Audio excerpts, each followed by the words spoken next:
At my billionaire grandfather's will reading, I watched my cousin smirk as each of their names was called and millions of dollars were handed out like party favors. When my turn finally came, the attorney adjusted his gold-rimmed glasses, looked directly at me, and said, "To Evelyn Harper, your grandfather leaves his personal leather journal." That was it. No trust fund. No estate shares. No beach house in Malibu. Just one worn brown book. I'm glad you're here. Follow my story until the end, and comment where you're watching from, because what happened that morning changed everything I thought I knew about family, wealth, and revenge. The conference room on the 42nd floor of Harper Financial Tower smelled like polished mahogany and expensive perfume.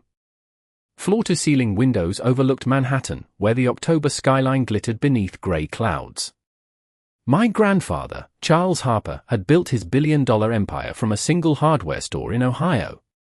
By the time he died at 89, he owned private jets, hotels, and enough real estate to make business magazines fight over his obituary.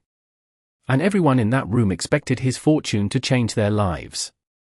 My cousin Victoria received $12 million in liquid assets. She actually gasped loud enough to draw laughter, pressing manicured fingers to her chest like she'd won the lottery. My nephew Brandon inherited the Aspen Ski Lodge. My brother Richard got controlling shares in Harper Technologies. Around the long oak table, smiles widened. Champagne glasses clinked. My daughter-in-law Cynthia leaned over and whispered loudly enough for others to hear, "I guess Grandpa knew who mattered." A few people chuckled. I sat quietly in my navy dress, my silver hands folded in my lap, refusing to let them see how sharply those words landed. At 72, I'd learned dignity often sounds like silence. Then Mr. Davenport, my grandfather's attorney of 40 years, slid the journal across the table toward me. Victoria laughed first. "A diary? Seriously?" Brandon grinned. "Maybe there's a coupon in there." Even Richard, my own brother, shook his head with pity. Evelyn always was his sentimental favorite. Sentimental. As if 30 years of helping my grandfather through surgeries, board scandals, and lonely Christmases amounted to nostalgia. I ran my fingers across the cracked leather cover. My name was embossed in gold. Not Evelyn. EVH. The same initials Grandpa used to mark confidential company files. And for the first time that morning, beneath the laughter and greed, I noticed something no one else did. Mr. Davenport wouldn't meet my eyes. He looked nervous. That was when I realized my grandfather hadn't left me the least. He'd left me something they hadn't even thought to fear. I didn't open the journal in that room. Not because I wasn't curious. Because by 72, I'd learned that some victories are ruined when you let wolves watch you unwrap them. So while my family celebrated around that gleaming oak table, laughing, comparing inheritances, already planning ski vacations and yacht upgrades, I simply placed the leather journal into my handbag, stood up, and smiled. "Congratulations, everyone," I said softly. Victoria smirked over the rim of her champagne flute.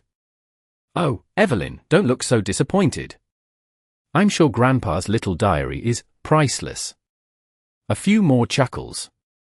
Cynthia, always polished and cruel in that understated way wealthy women often mistake for charm, adjusted her diamond bracelet and added, "Maybe he left you his wisdom since there clearly wasn't much else left." I smiled again. Not because it didn't hurt, but because pain, when witnessed by people like them, becomes entertainment. And I had no intention of giving them a show. Outside Harper Tower, Manhattan's cold October wind cut through my wool coat as my driver, Samuel, opened the back door. "You all right, Miss Evelyn?" he asked gently. Samuel had worked for my grandfather for 26 years. Long enough to recognize the difference between sadness and strategy. "I don't know yet," I admitted. The drive to my brownstone on the Upper East Side felt longer than usual. Every traffic light seemed to hold me hostage inside memories I hadn't asked for. Sunday dinners at Grandpa's estate. Charity galas. Board meetings where men half my age dismissed my suggestions only for Charles Harper to repeat my exact words 10 minutes later and call them brilliant. He'd always protected me. So why had he humiliated me today? By the time I stepped into my townhouse, dusk had settled over the city. The silence inside was almost sacred. No mocking laughter.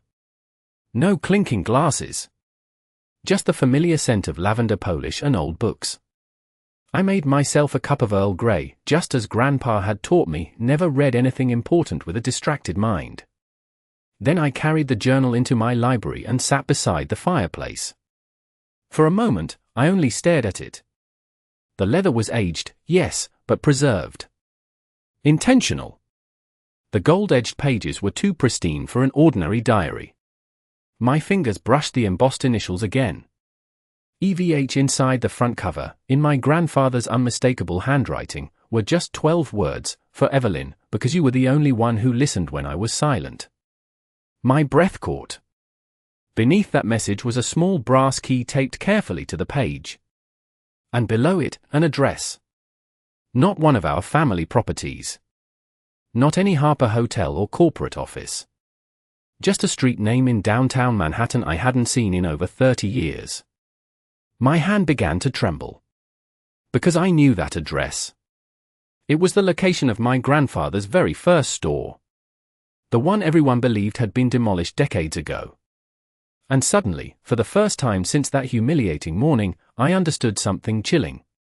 My grandfather hadn't overlooked me. He'd sent me back to the beginning. I didn't sleep much that night. Not because I was afraid. Because for the first time in years, I felt something I hadn't allowed myself to feel since Charles Harper was alive. Purpose. By 6 the next morning, I was dressed in cream slacks, low heels, and my camel coat, the one Grandpa used to say made me look like a woman no one should underestimate. Manhattan was just waking up when Samuel pulled onto Mercer Street. Downtown had changed. Glass towers now stood where old brick warehouses used to breathe. Trendy cafes had replaced family-run bakeries. Young professionals hurried along sidewalks, clutching overpriced coffees, never once looking up. But there it was. Number 214. Wedged between a luxury sneaker boutique and a sleek art gallery stood a narrow red brick building with faded gold lettering barely visible beneath decades of grime, Harper Hardware. I stared at it through the car window, my throat tightening. This can't be right, I whispered. Everyone knew the first Harper store had failed before Grandpa built his empire. That was the family narrative. The polished version repeated in business magazines and at shareholder galas. A humble beginning. A failed shop. Then a brilliant reinvention.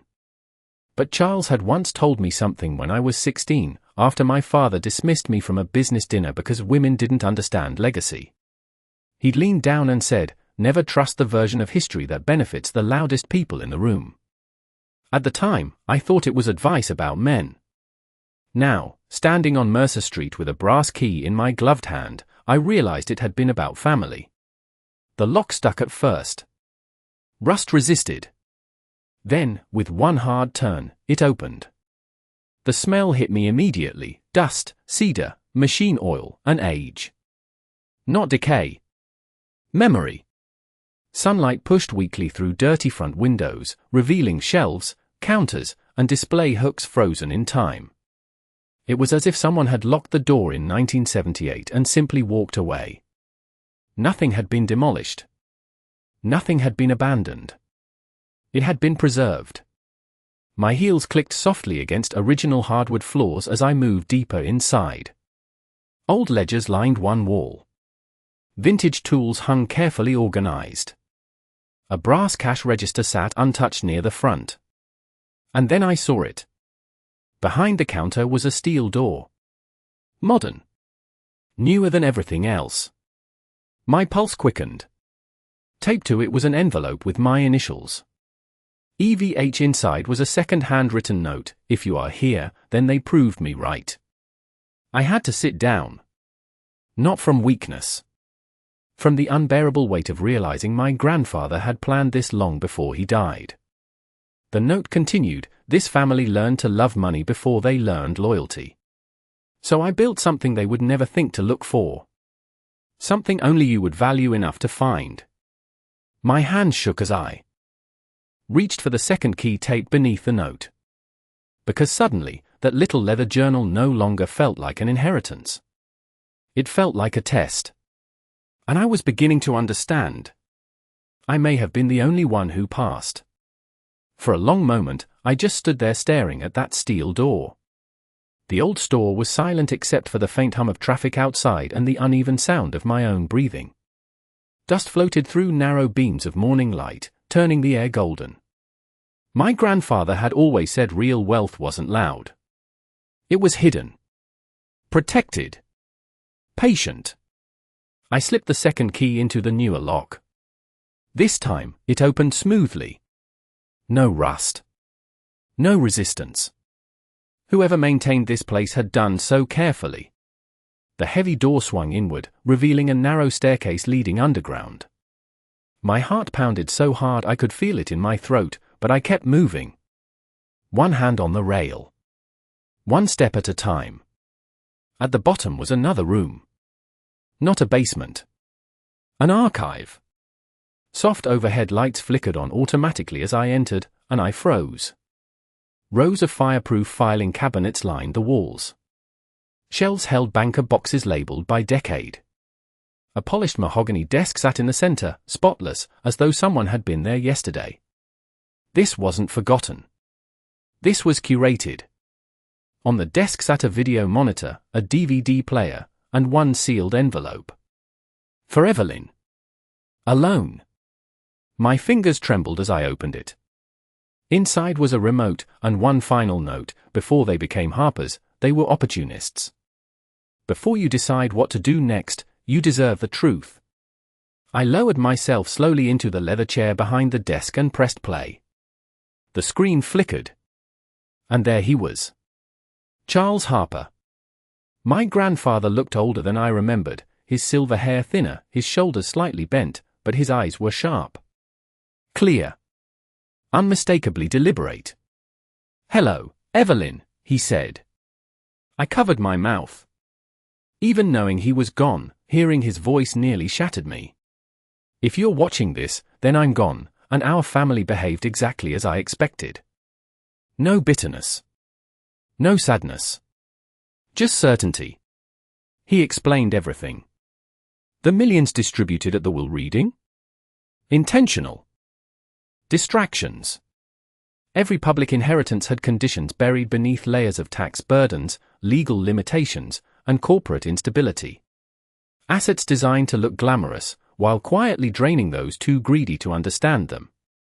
Victoria's cash inheritance would trigger enormous estate taxes within 18 months. Brandon's ski lodge was drowning in hidden debt. Richard's controlling shares? Attached to failing divisions Grandpa had already planned to dissolve. I sat there speechless. They hadn't inherited fortunes. They'd inherited illusions. Then Grandpa leaned closer to the camera. "But you, Evelyn." I left the foundation. My stomach dropped. Not money. Not property. The Harper Legacy Foundation. A private holding structure holding decisive authority over the most protected Harper assets. I blinked, certain I'd misunderstood.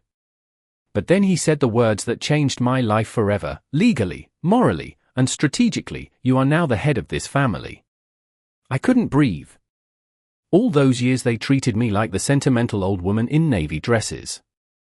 The quiet granddaughter. The dependable caretaker. And all along, Charles had been watching. Waiting. Preparing me. Not to receive his wealth, but to decide who deserved to keep it. I don't remember how long I sat in that underground office after the video ended. Minutes, maybe. Maybe an hour.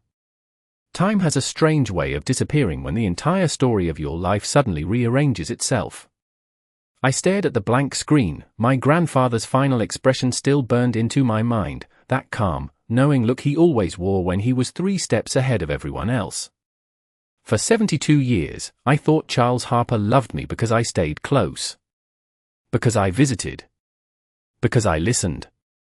But sitting there in that hidden archive beneath a forgotten hardware store, I realized something far heavier. He hadn't just loved me. He had chosen me. My eyes drifted to the rows of cabinets surrounding me, each labeled in meticulous black lettering. Family trusts. Board records. Private correspondence. Contingency plans. The last one made my chest tighten. Contingency plans. For his own family. I opened that drawer first.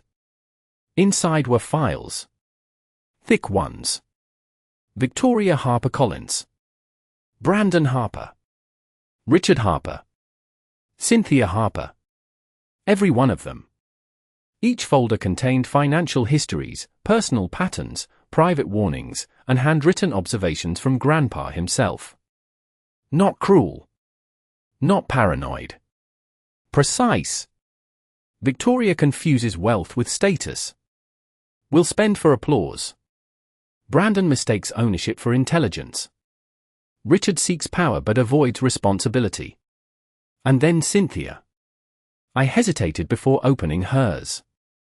My daughter-in-law had spent 22 years smiling at charity galas while quietly positioning herself closer to every Harper account, property discussion, and holiday guest list. She always treated me like decorative furniture, useful at Christmas, invisible in strategy. Inside her file was only one sentence, most dangerous of all. She understands people well enough to anticipate their value before they do. A chill moved through me. Because it was true. Suddenly, every backhanded compliment, every conveniently excluded invitation, every subtle humiliation at birthdays, fundraisers, and board dinners clicked into place like puzzle pieces I'd been too loyal to arrange. This wasn't random. They hadn't underestimated me by accident. They had categorized me. Old. Harmless. Emotional. Safe to sideline. I swallowed hard and reached for the final folder. Mine.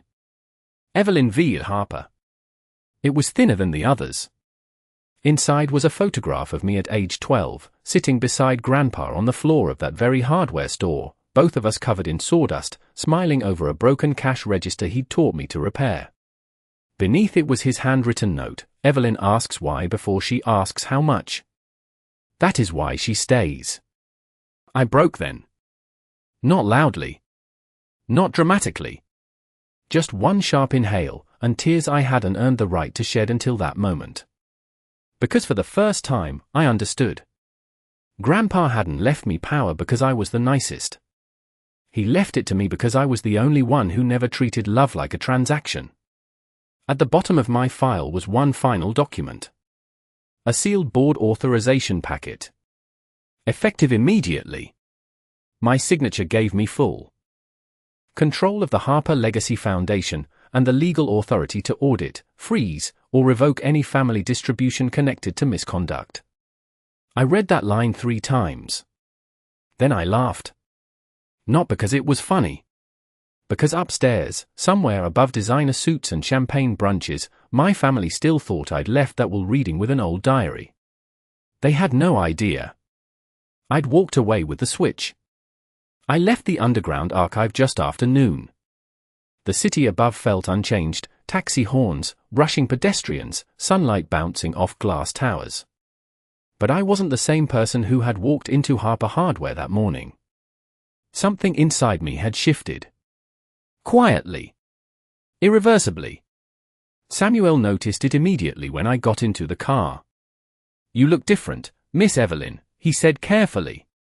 "I feel different," I replied. I didn't explain. Some truths are too large to hand to someone who hasn't seen the foundation beneath them. We drove back toward the Upper East Side, but instead of going home, I gave him a new address. Harper Financial Tower. His brows tightened slightly in the rearview mirror. "You sure about that?" "No," I said honestly. Then after a pause, "But I need to be." The lobby of Harper Financial Tower looked the same as it had that morning, marble floors, gold accents, security guards who smiled too politely to be genuine. But the atmosphere had changed. Because I had changed. When I stepped into the elevator, I pressed the 42nd floor without hesitation. A small action. But it felt like crossing a line I could never uncross. When the doors opened, laughter spilled out from the boardroom before I even reached it. Victoria's voice. Loud. Confident. "She'll probably frame the journal or something sentimental," she said. Evelyn always was harmless. A few chuckles followed.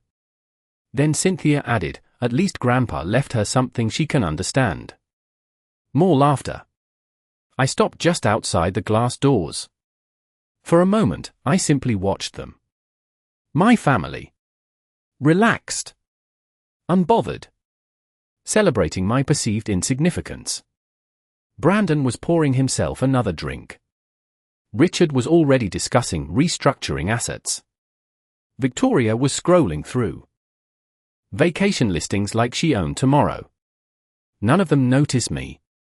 Not yet. I pushed the door open. The sound of it was soft.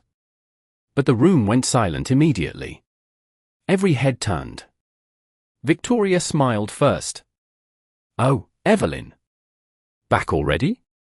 Did you finish reading your little diary?" Brandon smirked. "Find any good recipes in there?" A ripple of laughter. I stepped inside slowly, placing my handbag on the polished table. "I did," I said calmly. Richard leaned back in his chair. "And?" "Emotional stories about Grandpa missing you." I looked at him. Then at all of them. One by one. "I learned something," I said. Cynthia tilted her head. "And what's that?" I paused. "Not for drama. For certainty. That you've already started spending things you don't actually own." Silence dropped again. But this time, it was different. Uncomfortable. Victoria laughed nervously. "What are you talking about?" I reached into my bag and placed the leather journal on the table. Then beside it, a sealed document. And finally, the Harper Legacy Foundation authorization keycard. The room didn't move. No one spoke. Even the air felt heavier. I looked at them, my voice steady, almost quiet.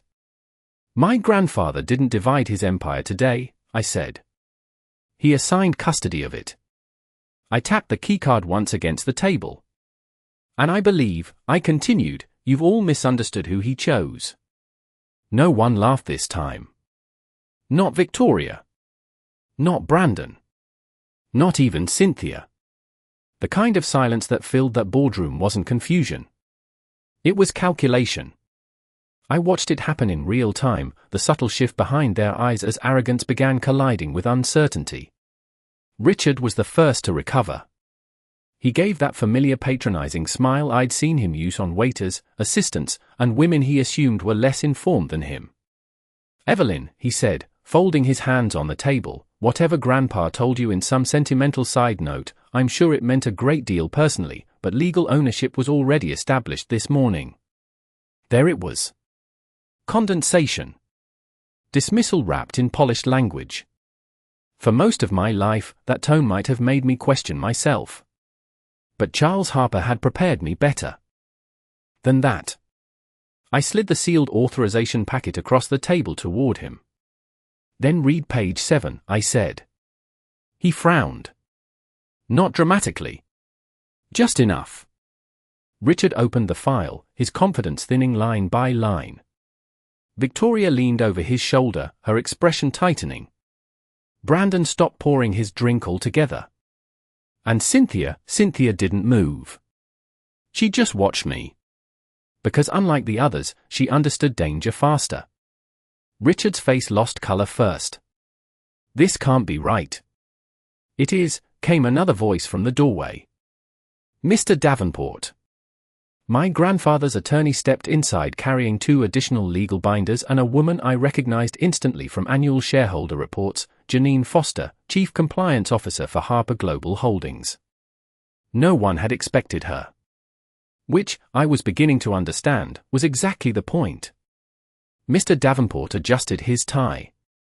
Per Charles Harper's final private directive, he announced, all visible inheritances distributed this morning remain conditional pending behavioral, fiduciary, an ethical review under the Harper Legacy Foundation. Victoria blinked. Behavioral review. Janine's tone was colder.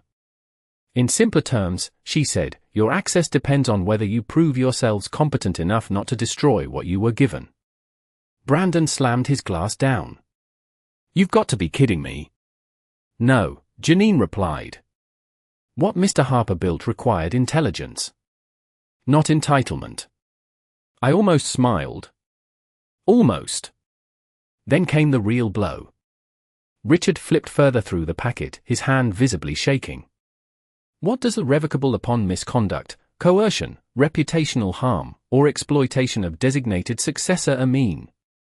This time, I answered. It means, I said quietly, that any manipulation, fraud, coercion, reputational harm, or exploitation tied to this family can trigger formal forensic review, and under Foundation enforcement, your distributions can be frozen, reduced, or permanently revoked. Victoria actually stood up. You? Her voice cracked on that one word. Yes. Me. The woman they mocked over brunch. The grandmother they excluded from strategy dinners. The harmless old woman with sensible shoes and navy dresses. I held her stare. Grandpa believed wealth doesn't build character, it exposes it. He simply structured this family so yours would surface before the damage became irreversible. Cynthia finally spoke, her voice smoother than silk, and twice as dangerous. So this is what you're going to do, she asked. Punish family? I turned to her slowly. No, I said. Then I let the words land exactly where they belonged. I'm going to protect my grandfather's legacy from the people most willing to wear his name while dismantling what it cost him to build. And for the first time in over 20 years. Cynthia Harper looked nervous. The meeting should have ended there. With shock. With silence. With the first real crack in the illusion my family had lived inside for decades. But greed rarely retreats quietly. It adapts. Victoria was first, of course. She sank back into her leather chair, her earlier outrage melting into something softer. Strategic. Her voice turned syrupy. Evelyn, surely Grandpa didn't mean for this to become hostile. Hostile. Interesting word, considering she'd laughed when I was handed a journal instead of millions. She reached for my hand like we were suddenly sisters in grief instead of rivals in inheritance. We're family, she said gently. We can figure this out together. I looked down at her manicured fingers resting on mine. The same woman who, less than an hour earlier, had called my inheritance pathetic. I removed my hand slowly. We are family, I agreed. Which is why this conversation should concern you. Brandon tried a different tactic. Money men often confuse intimidation with intelligence. He straightened his tie and scoffed. Come on. Grandpa was sharp, but he was old. People influence old men. There it was. Not accusation. Positioning. He wasn't questioning Charles Harper's competence. He was questioning mine. Janine Foster didn't even let me respond. Be very careful, she said coldly. Charles Harper recorded every amendment, every review, and every competency assessment over the last 12 years. Brandon's jaw tightened. Mr. Davenport opened another binder. Video, medical, and legal verification included. Brandon leaned back. Quietly. Defeated, at least for now. But Cynthia? Cynthia was still the real threat. She hadn't argued. Hadn't pleaded. Hadn't panicked. She simply studied me the way chess players study opponents after losing a queen. Then she smiled. Not warmly. Not kindly. Calculating. Evelyn, she said, her tone almost admiring, I may have underestimated you. I met her gaze. Yes, I said. You did. A dangerous hush followed. Because women like Cynthia don't fear cruelty. They fear miscalculation. she stood, smoothing the front of her cream designer dress as though nothing had happened. "Well," she said lightly, "if Harper legacy now rests in your hands, I suppose we'll all be watching your decisions very closely." That was not support. That was a warning. And I heard it clearly. Good. Let her warn me. Charles hadn't left me this responsibility because I was naive. He left it because I could finally see them. Not as relatives. As risk assessments. By the time the meeting adjourned, no one touched the champagne. No one discussed ski lodges. No one laughed.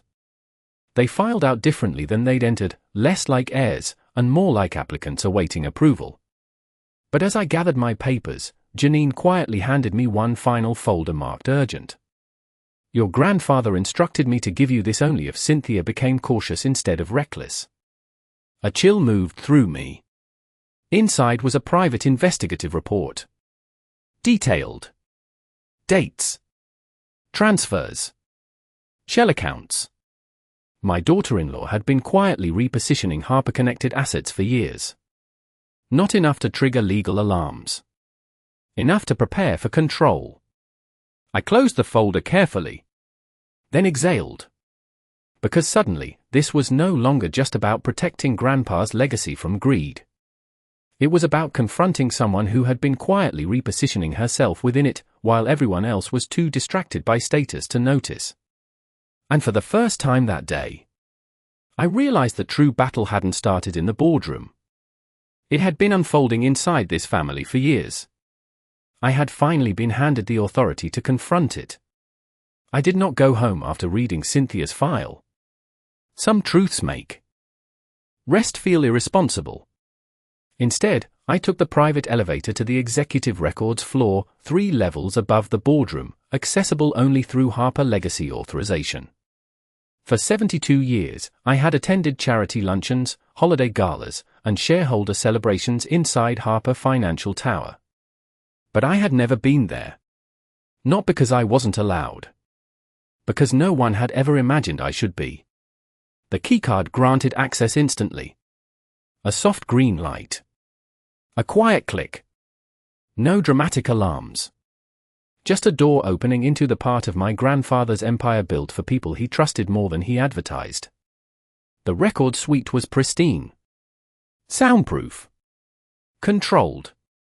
Walls of encrypted archives, financial dashboards, legal terminals. Power rarely looks theatrical. Usually, it looks organized. Janine stayed with me only long enough to explain protocol. "Everything here tracks discretionary movement connected to Harper Holdings," she said. "Your grandfather flagged irregularities personally." Irregularities. Such a clean word for betrayal. Then she left me alone. I opened Cynthia's file first. 3 hours disappeared. At first glance, her activity looked harmless: charity reallocations, hospitality reimbursements, consulting transfers tied to family events. Elegant. Subtle. But Grandpa had taught me years ago that deception inside wealthy families rarely hides in large theft. It hides in percentages. Rounded numbers. Small redirections repeated often enough to become invisible. And there it was. Over 9 years, Cynthia had quietly routed Harper-associated social budgets, non-profit partnerships, and dormant vendor accounts into advisory firms that traced back to shell corporations. Not in her name.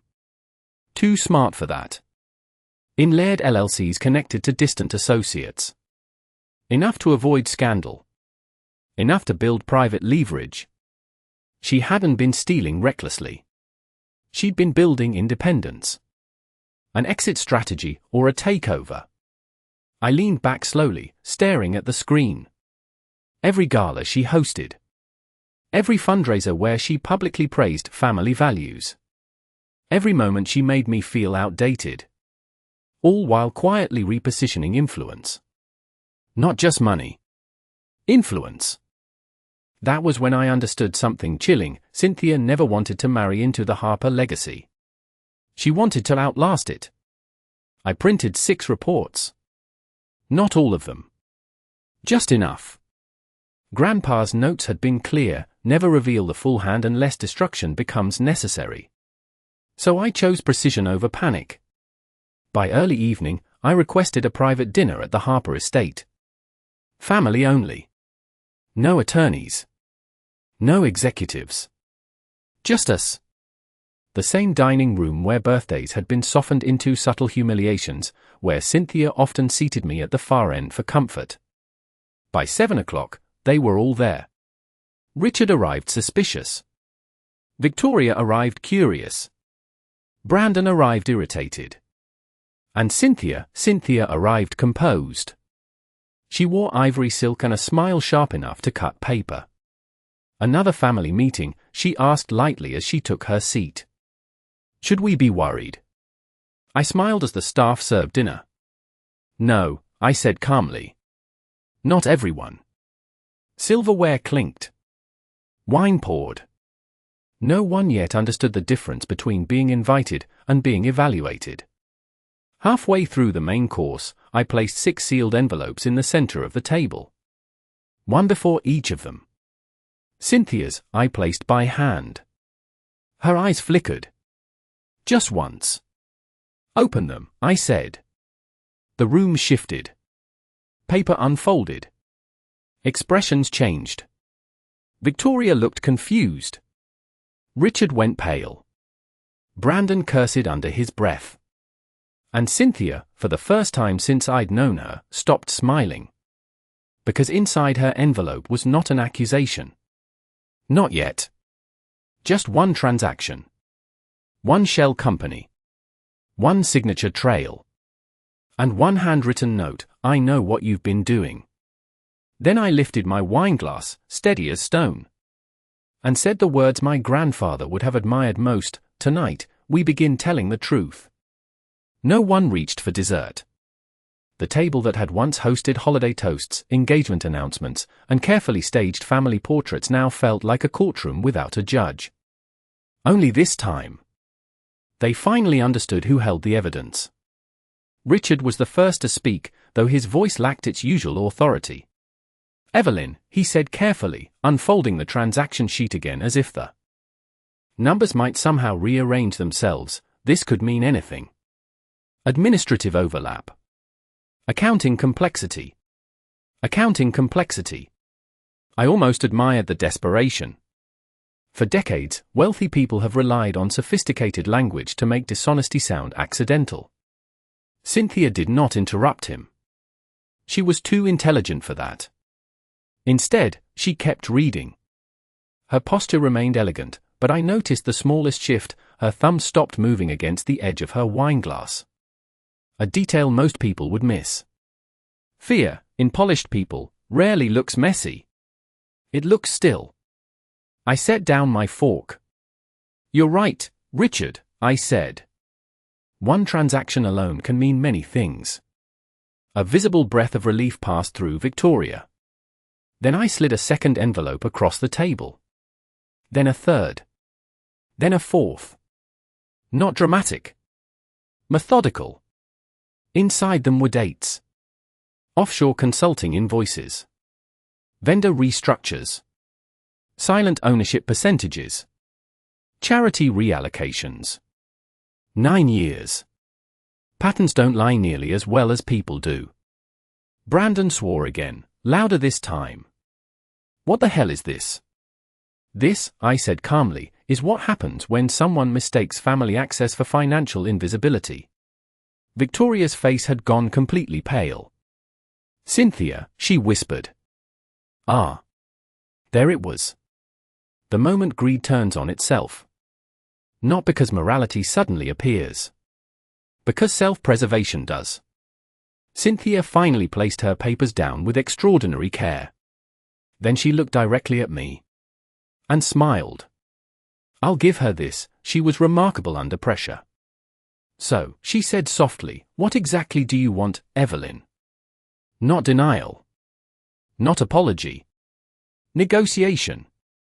Because guilty people often reveal themselves not by running from truth, but by immediately trying to price it.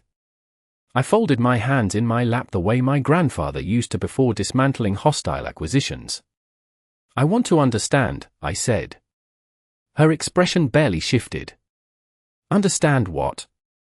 Whether you were preparing to protect yourself or preparing to dismantle this family after Charles died. Silence. Real silence. Even the household staff seemed to disappear. My son, her husband, looked physically ill. Cynthia, he said hoarsely. Tell me this isn't what it looks like. And for the first time. She hesitated. Not long. Just enough. Long enough for truth to enter the room before words could bury it. I was protecting our future, she said finally. Our. Not yours. Not the family's. Not Charles's legacy. Hers. There are moments when a single word exposes an entire philosophy. This was one of them. Richard slammed his hand on the table. You used Harper assets. She turned on him instantly. Oh, don't be sanctimonious, Richard. At least I was building something. You've been bleeding divisions dry for years. And just like that, the fractures became visible everywhere. Victoria started crying. Brandon started accusing. Richard started defending. My family, the polished Harper dynasty, began collapsing not because I destroyed them, but because truth removed the luxury of pretending. I remained seated. Quiet. Watching. Because Grandpa had been right. Money doesn't corrupt character. It reveals it. Finally, I stood. No shouting. No theatrics. Just certainty. As of tonight, I said, all discretionary family distributions are frozen pending forensic review. The room erupted. Except Cynthia. She simply stared at me. And in her eyes, for the first time in 22 years, I no longer saw manipulation. I saw what she had spent decades making other people feel. Underestimation. Then I gave the final instruction, and Cynthia, tomorrow morning, you and I will review every hidden account together. I paused. You can come willingly. Another breath. Or audited. The next morning, Cynthia arrived at Harper Financial Tower precisely at 8 o'clock. Of course she did. Women like Cynthia never miss important meetings. They simply spend the night deciding which version of themselves to bring. She stepped off the private elevator in charcoal silk, diamond studs, and that same immaculate posture she'd worn to charity galas, board dinners, and every holiday where she'd carefully positioned herself beside power. Composed. Controlled. Prepared. But I had spent the night with something stronger than preparation. Documentation.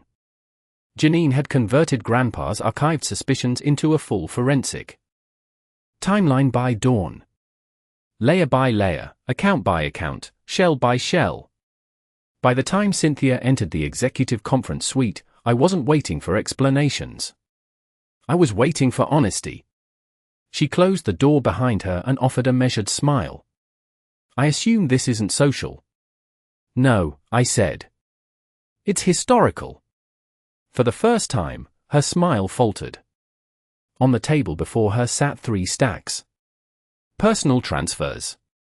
Proxy holdings. Legacy exposure. She noticed immediately that I hadn't used the word theft. Intent matters. So does legal precision. Cynthia sat slowly, scanning the first few pages with impressive restraint. Lesser women would have panicked too soon. She didn't. She adapted. These structures were protective, she said evenly. Tax strategy. Asset insulation. From whom? I asked. A pause. Then, instability. Interesting. Not danger. Not market volatility. Instability. Meaning family. Meaning us. I folded my hands. Did you believe Charles Harper's family would collapse? No, she said. Another pause. I believed it already had. That answer? I hadn't expected. Because for the first time, Cynthia wasn't speaking like a predator. She was speaking like an analyst. And that made her more dangerous, but also more honest. Over the next 2 hours, the truth emerged in pieces sharp enough to wound everyone. She had not been draining Harper wealth to disappear. She had been consolidating influence because she believed Richard's incompetence, Brandon's recklessness, and Victoria's vanity would eventually fracture the company beyond repair. And, painfully, she wasn't entirely wrong. She had manipulated, hidden, positioned, but not purely for greed. For control. To ensure that when the Harper machine cracked, she would already be holding the missing bolts. My son, devastated but present by my request, sat in the corner listening as 22 years of marriage rearranged itself into strategy. "Did you ever love me?" he finally asked her. Cynthia turned to him then, and for once, there was no polish in her voice. "Yes," she said. That was the tragedy. I believe she did. In her own way. But for Cynthia, love had always been something that required contingency plans. She loved people. She just never trusted them enough not to prepare for their collapse. By noon, I made my decision. Not emotional. Structural. All unauthorized external holdings are to be absorbed back into Harper Legacy, I said. Cynthia nodded once. She'd expected that. You will resign from all discretionary financial influence, I continued. Another nod. Then I gave the part no one expected. But you will remain. She looked up sharply. So did Janine. So did my son. I stood, steady and certain. Because removing the only person who correctly identified this family's weaknesses would be foolish. Cynthia stared at me like she was seeing me clearly for the first time. "This isn't forgiveness," I said. "I know," she replied. "No," I said quietly. "It's supervision." For the next 5 years, Cynthia's intelligence would serve Harper Legacy under oversight so strict it could cut glass. No hidden accounts. No silent leverage. No private empire. But no exile either. Because Charles Harper didn't build dynasties by discarding useful minds. He built them by placing the right people where their ambition could do the least damage. And the most good. As Cynthia signed the compliance terms, I realized something profound. I wasn't ending the Harper War. I was becoming the woman trusted to govern what came after it. 6 months later, I stood in the original Harper hardware store on Mercer Street and barely recognized it. Not because it had been erased. Because it had been restored. The faded brick had been cleaned. The gold lettering above the door gleamed again. Inside, the original hardwood floors remained, but now they carried new footsteps, young entrepreneurs, scholarship recipients, small business owners, veterans rebuilding civilian lives. I had converted my grandfather's first store into the Charles Harper Legacy Center. Not a museum. A beginning. A place where first-generation builders could receive grants, mentorship, and something rarer than money, a fair chance. Because in the end, that was what Grandpa had actually protected all along. Not wealth. Opportunity. Above the entrance, engraved in brass, were the words he once said to me. When I was 12 years old, covered in sawdust beside a broken register, character is what you protect when money tries to rewrite you. Every morning, I touched those words before entering. Not out of grief. Out of gratitude. Harper Global survived the forensic audits. Barely. Richard was removed from operational authority and placed where his instincts could do less harm. Victoria's inheritance shrank under tax burdens exactly as Grandpa predicted, though for the first time in her life, she learned to build something of her own without applause. Brandon sold the Aspen Lodge, humbled but wiser. And Cynthia? Cynthia surprised us all. Under supervision, she became one of the sharpest strategic risk officers Harper Legacy had ever seen. Still ambitious. Still terrifyingly perceptive. But this time, accountable. We were never warm. But over time, we became something far more useful. Honest. My son once asked me how I could sit across boardrooms from the woman who spent years quietly preparing for our family's collapse. I told him the truth, because now, she works to prevent it. As for me, I moved into my grandfather's old office above the restored store 2 days a week. Not because I needed power, but because I finally understood it. Power was never the millions read aloud in glossy boardrooms. It wasn't ski lodges, stock shares, or champagne inheritances. Real power was quieter. It was knowing the difference between ownership and stewardship, between revenge and responsibility. On the first anniversary of Grandpa's passing, our family gathered again. Same attorney. Same bloodline. Different room. No marble tower. Just Mercer Street. Mr. Davenport handed me one final envelope Grandpa had instructed him to save for that day. Inside was a single handwritten sentence: "You were never meant to inherit my empire, Evelyn, you were meant to decide what kind of empire deserved to survive." I cried then. Not because I was wounded. Not because I had one. But because after a lifetime of being underestimated, I finally understood the weight of being seen clearly. Outside, through the front windows, I watched a young woman unlock her first small business. Grant office across the street, funded by Harper Legacy. A beginning. Just like his had been. And mine. My family thought I left that will reading with only an old leather journal. What they didn't understand was that my grandfather gave them money. He gave me meaning. And in the end, millions can be spent. Legacy must be protected.